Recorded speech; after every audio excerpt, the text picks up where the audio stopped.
Méditons avec le pasteur Ertis. Méditons avec le pasteur Ertis.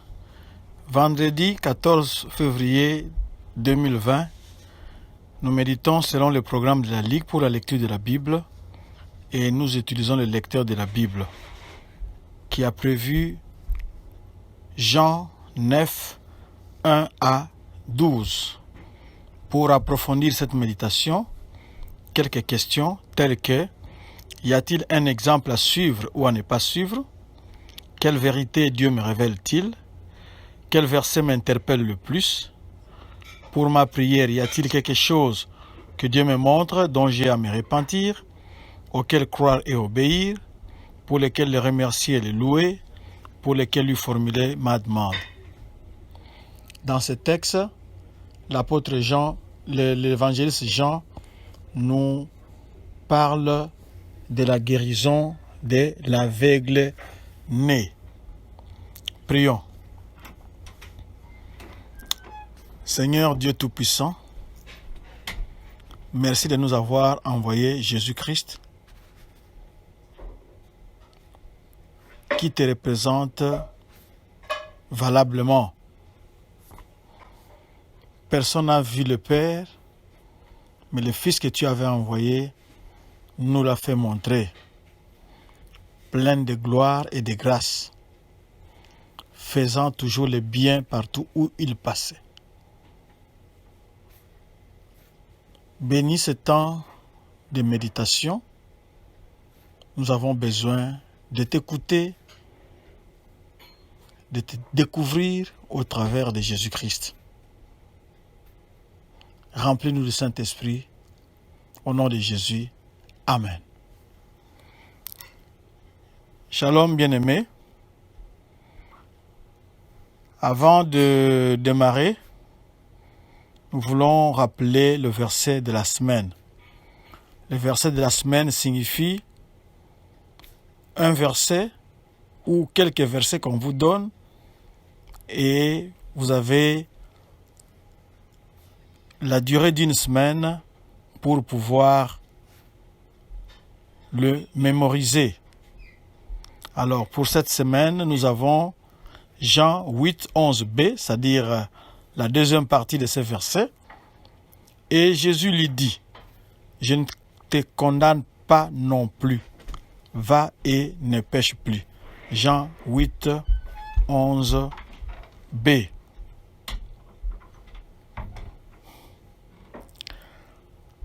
Comme nous l'avons dit, il est question ici de la guérison d'un aveugle. Dans ce chapitre, le Seigneur ne présente plus sa parole comme moyen d'avoir la vie. Parole rejetée. Il accomplit l'œuvre par laquelle l'homme moralement aveugle peut profiter de la lumière venue dans sa personne, afin de devenir voyant. Œuvre aussi rejetée. Comme Jésus passait, après avoir quitté le temple où l'on voulait le lapider, toujours actif dans son amour, il vit un homme aveugle dès sa naissance. Il le vit. On ne lui amena pas comme dans d'autres cas. Cet homme était assis et mendiait d'après le verset 8. C'est comme ça que Jésus aussi vous voit maintenant et il a la solution à votre problème. Il veut vous aider, il peut vous aider. Jésus, la lumière du monde, était heureux de faire profiter un malheureux de ce qu'il apportait aux hommes et dont tous avaient besoin moralement. Ses disciples l'interrogèrent sur cet homme. Rabbi,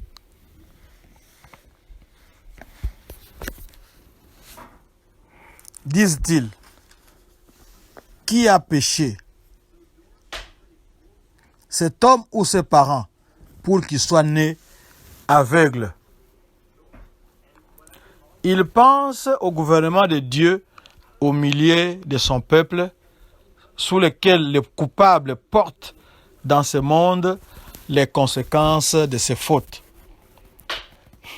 Dans ce cas, il ne s'agissait pas de péchés qui eussent attiré le jugement sur cet homme.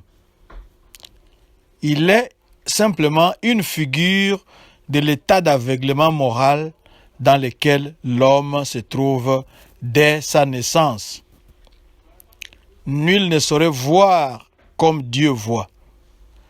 Le péché ayant fait séparation entre lui et Dieu, qui est lumière, il est dans les ténèbres et ténèbres lui-même. Jésus répond au verset 3, « Ce n'est pas que lui ou ses parents aient péché, mais c'est afin que les œuvres de Dieu soient manifestées en lui. » Le Seigneur veut dire que l'état d'aveuglement de l'homme existe dès sa naissance. Il n'est pas produit par tel ou tel péché. L'homme naît ainsi. Tous sont enfants d'Adam. Et c'est pour cela que Romains nous dit, tous ont péché et sont privés de la gloire de Dieu. Les enfants d'Adam, nés dans l'état où leur premier père les a placés par sa chute. Le Seigneur était là, précisément pour accomplir l'œuvre de Dieu qui les délivrerait de cette cécité ou aveuglement moral. Car Dieu seul peut donner la vue, la vision à celui qui n'a jamais vu, ou faire d'un pécheur souillé un saint et d'un mort un vivant, comme nous le verrons au chapitre 11. Jésus leur dit, « Il me faut faire les œuvres, il faut que je fasse, tandis qu'il est jour, les œuvres de celui qui m'a envoyé. La nuit vient où personne ne peut travailler. Pendant que je suis dans le monde, je suis la lumière du monde. » La lumière brillait sur ce monde par la présence de Jésus. Il en faisait profiter ceux qui voulaient la recevoir. Mais elle allait disparaître puisque les hommes n'en voulaient rien. Lorsque Jésus ne serait plus ici-bas, personne ne pourrait accomplir une telle œuvre. Non que Dieu n'ait pas agi depuis, le Saint-Esprit étant venu pour faire valoir avec puissance les conséquences bénies de l'œuvre de Christ sur la croix. Les Actes des Apôtres en donnent le merveilleux récit. Mais le temps dans lequel le Seigneur se trouvait sur la terre était un jour unique, où la lumière brillait sur ce monde. Après son départ, le monde demeurerait dans les ténèbres qu'il avait préférées à la lumière, nuit morale à laquelle rien ne pourrait être changé, jusqu'à ce que le Seigneur apparût comme le soleil de justice pour le jugement des méchants et la délivrance des justes. On peut lire ou bien on peut consulter le livre de Malachie au chapitre 4. Dans le chapitre précédent, Jésus présentait sa parole, avons-nous dit. Ici, il accomplit une œuvre, l'œuvre de Dieu, comme sa parole était la parole de Dieu. Ayant dit ces choses, de versets 4 et 5, il cracha en terre et fit de la boue de son crachat. Et il mit la boue comme un onguent sur ses yeux et lui dit, « Va et lave-toi au réservoir de Siloé », ce qui est interprété « envoyé ». Il s'en alla donc et se lava et revint voyant. Sur versets 6 et 7. Pour accomplir cette œuvre, Dieu n'a pas parlé depuis le ciel. Il a simplement envoyé sur cette terre son Fils, un homme semblable aux autres, mais sans péché, un homme qui fut méprisé, quelqu'un de qui on cache sa face, dit Ésaïe, de sorte que son humanité créait comme un obstacle à l'homme naturel. Elle était comme de la boue sur ses yeux fermés, augmentant, si possible, sa cécité ou son aveuglement.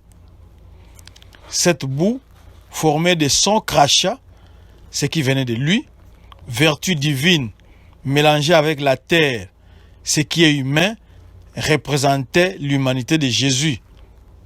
Mais pour celui qui reconnaissait que Jésus, sous cette forme humaine, était l'envoyé de Dieu, toute difficulté disparaissait. Non seulement la boue tombait, mais la cécité, les ténèbres faisaient place à la lumière. Ce qui avait pu dire, il n'y a point d'apparence en lui pour nous le faire désirer, d'après Ésaïe 53, verset 2 dans la version de Darby, peuvent dire aussi, tu es plus beau que les fils des hommes, la grâce est répandue sur tes lèvres, Psaume 45, verset 2. L'aveugle né est donc l'exemple de quelqu'un en qui cette œuvre s'est accomplie. Il se lava et revint. Nous voyons ici comment Jésus, par cet acte, démontre qu'il est le Créateur. Au début, Dieu créa l'homme à partir de la terre. Jésus prend aussi la boue, la terre, il jette la salive et il donne la vue à un homme aveugle-né.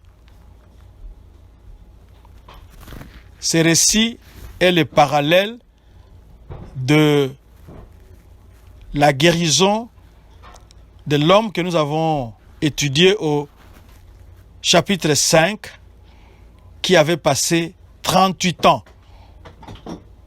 Ici, c'est pour montrer que c'était aussi un acte miraculeux, un grand miracle, un aveugle né, qu'on a toujours connu comme ça, mais qui reçoit la guérison quand Jésus s'en occupe.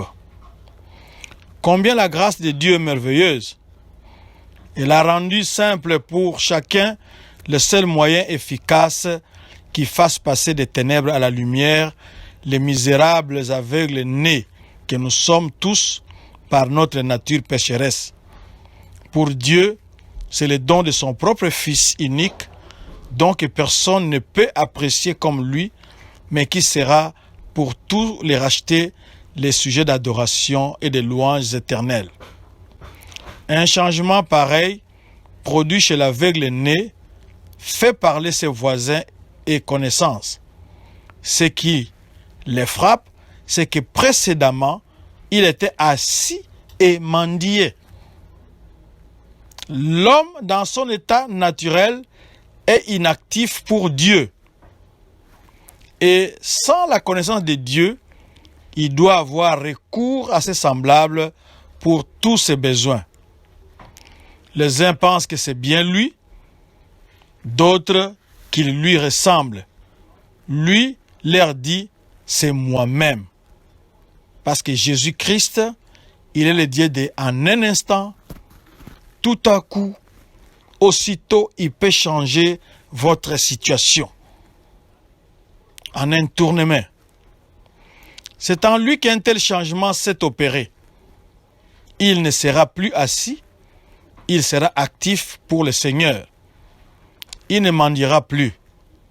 Il a bu à la source de tout bien. Maintenant, il voit clair. Aussi, il va rendre témoignage ce que doivent faire tous ceux en qui l'œuvre de Dieu s'est accomplie. Tous ces gens étonnés lui disent, « Comment ont été ouverts tes yeux ?»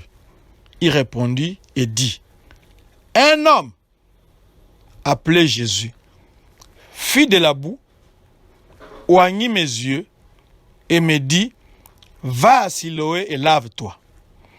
Et je m'en suis allé et je me suis lavé et j'ai vu. Ils lui disent donc, où est cet homme? Il dit, je ne sais pas. Ça c'est au verset 10 et 12. Du verset 10 jusqu'au verset 12. L'aveugle ne connaissait Jésus que de nom. Mais pour lui, un fait était certain, c'est qu'ayant fait ce qu'il lui avait dit, il voyait. Il a obéi, c'est comme ça qu'il voit. En l'envoyant au réservoir, Jésus aurait pu le guérir sur place. Mais il voulait mesurer, il voulait tester sa foi et son obéissance a payé. Son obéissance s'est transformée en bénédiction. Vous aussi, si vous êtes obéissant, vous pourrez bénéficier beaucoup de ce que Dieu vous dit au travers de la parole que nous méditons chaque jour. Confère la dernière question que nous nous posons là-bas. Si vous prenez le temps de lire votre Bible, lisez le passage du jour, essayez de l'appliquer à votre vie personnelle, vous ne serez pas déçus. Cet homme a reçu son miracle. Vous aussi, si vous vous approchez de Jésus maintenant, ça sera tout à coup, à l'instant même, au moment même, aussitôt, votre situation aussi peut changer.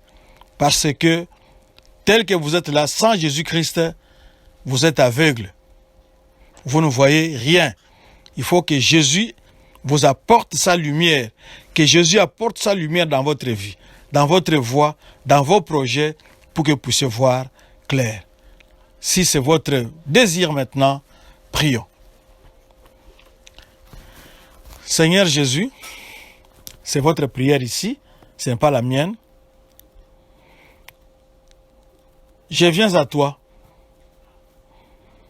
Je ne saurais attendre après avoir écouté cette bonne parole. Ouvre-moi les yeux. Entre dans ma vie. Que ta lumière éclaire mon âme. Que tu prennes la première place dans mon cœur.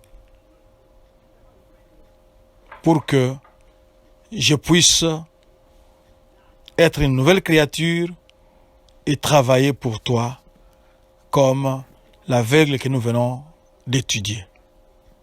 Merci, parce que tu ne jetteras pas dehors celui qui vient à toi. Amen. Que Dieu vous bénisse. Notre adresse sur Facebook, c'est Doxadeo Lushi. Sur Twitter ou YouTube, c'est Doxadeo Lubumbashi. Tandis que vous pouvez aussi retrouver beaucoup de ressources pour votre vie spirituelle en tapant www.églisedoxadeo.com. Shalom.